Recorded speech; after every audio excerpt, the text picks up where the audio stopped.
keturunan seorang pemuda menjadi ahli pedang terkuat dan juga menjadi Raja Beliang. Penasaran dengan ceritanya? Inilah alur cerita dari film Pedang di Atas Salju. Di awal film, kita diperkenalkan seorang pemuda bernama Su Fengnian yang sama sekali tidak bisa bela diri dan dianggap keturunan dari Su Xiao yang paling tidak berguna, dan penjaga kudanya bernama Lao Huang. Di sana, Su Feng menceritakan sebuah kisah kepada penjaga kebun tentang kekacauan di masa lalu membuat 9 negara berpisah. Negara Chu Barat mengalahkan 8 negara dan mempersatukan pemerintahan, tetapi kavaleri Beiliang dari negara Liang memiliki kekuatan yang tidak tertandingi dan secara diam-diam berhasil mengalahkan 6 negara di bawah pemerintahan dari negara Chu. Hal itu suatu kebanggaan bagi Raja Beiliang bernama Su Xiao. Jika dia tidak ada, maka dunia pasti masih dalam kekacauan. Kini negara Liang berkuasa. Su Xiao diangkat menjadi raja dan menjaga 3 wilayah di perbatasan, yang membuat dirinya menjadi pejabat yang paling berkuasa di negara Liang. Ternyata Su Feng adalah anak dari Su Xiao. Di sana Su Feng berusaha mencuri ubi dari penjaga kebun dengan bantuan dari Lao Huang, tetapi mereka ketahuan, yang membuat mereka harus melarikan diri dari sana.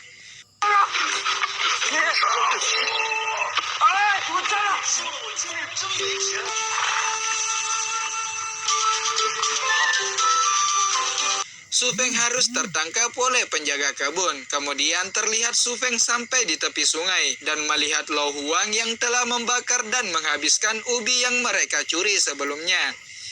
Ternyata Su Feng menyerahkan kuda mereka sehingga dia bisa lolos dari penjaga kebun itu. Tetapi karena mereka masih lapar, mereka berdua pun berusaha menangkap ikan di sungai. Terlihat mereka begitu dekat dan bersenang-senang saat menangkap ikan.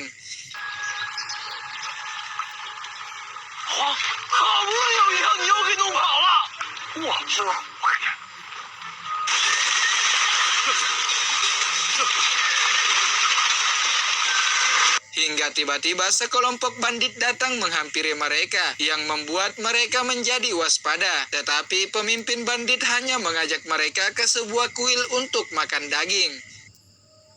Singkat cerita, saat berada di kuil, pemimpin bandit telah menganggap Su Feng masuk ke dalam kelompok mereka. Pemimpin bandit itu pun memberitahu jika mereka sedang mencari anak dari Su Xiao, yaitu Su Fengnian. Ternyata pemimpin bandit itu tidak mengetahui bahwa orang yang di hadapannya adalah orang yang dia cari selama ini. Dan terlihat Su Feng melihat bendera pasukan negara Chu, yang seketika membuatnya berpura-pura menangis dan meratapi saat negara Chu dihancurkan.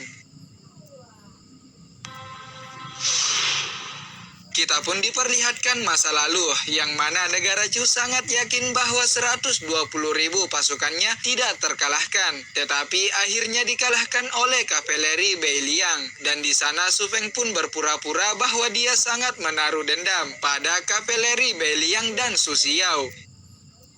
Keesokan harinya terlihat Su Feng dan Lao Huang berhasil kabur dari kelompok bandit. Namun tak lama kemudian mereka berdua melihat kuda mereka. Namun 2 orang dari kelompok bandit datang memberitahu bahwa seorang pria berbaju putih di sana adalah Su Fengnian, yang membuat Su Feng dan Lao Huang hanya bisa bersembunyi dan melihat pertarungan antara kelompok bandit dan pria berbaju putih itu.